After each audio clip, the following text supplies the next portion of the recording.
Trump आएगा तो लग पता जाएगा। पाकिस्तान में ये तासुर मौजूद था और अब बीबीसी ने इस तासुर को हकीकत करार दे दिया है। 19 जनवरी और फिर 20 जनवरी और अमेरिका में डोनाल्ड ट्रंप का हलफ। इसके बाद की जो सूरत हाल होगी ये आप सबके सामने वाजे कर दी। बीबीसी ने पाकिस्तान तहरीक इंसाफ के अमेरिका में मौजूद इंतहाई अहम रहनुमा आतिफ खान का इंटरव्यू किया। इस इंटरव्यू के दौरान बीबीसी ने बड़ी धमाका खेज खबर दी है। पाकिस्तान तहरीक इंसाफ के मुतल्लिक और खुसूसी तौर पर इमरान खान के मुतल्लिक डोनाल्ड ट्रंप ने क्या वादा कर रखा है। आतिफ खान ने 20 जनवरी की तारीख आने से चंद घंटे पहले ये सारी कहानी बता दी है।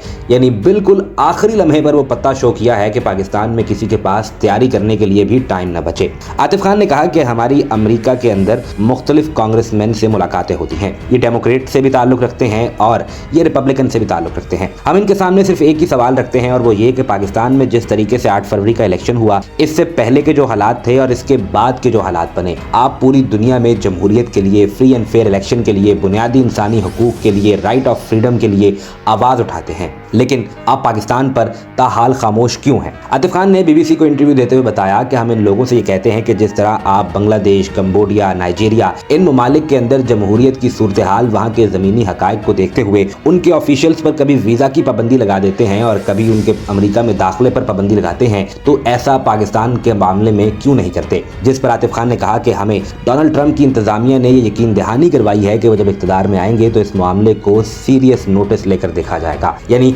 20 जनवरी के बाद पाकिस्तान के ऑफिशियल हुक्काम पर सफरी पाबंदी भी लग सकती है। वो अमेरिका में दाखिल नहीं हो पाएंगे और अमेरिका से कोई टेलीफोन भी आ सकता है। इस पर बीबीसी ने अपनी राय देते हुए कहा कि पाकिस्तान तहरीक इंसाफ के जो लोग, लीडरान और कारकुनान ये समझते हैं कि डोनाल्ड ट्रंप से उन्हें उम्मीद लगानी चाहिए, उनकी ये उम्मीद बेबुनियाद भी नहीं है, क्योंकि उन्हें ये नजर आ रहा है कि वहां पर मौजूद अमेरिका में अमेरिकी लीडरशिप बड़े पैमाने पर डोनाल्ड ट्रंप की इंतजामिया को इस मामले पर राम भी कर चुकी है। डोनाल्ड ट्रंप की इंतजामिया इस हवाले से कोई बड़ा इकदाम भी उठा सकती है। रिचर्ड ग्रीनेल की तैनाती, रिचर्ड ग्रीनेल के ट्वीट्स और फिर पाकिस्तान में मुमकिना तौर पर अमेरिका के तैनात किए जाने वाले सफीर या इंतहाई अहम डिप्लोमेट ज़ल्मे खलीलज़ाद भी इस हवाले से अपना माइंड पहले ही दे चुके हैं।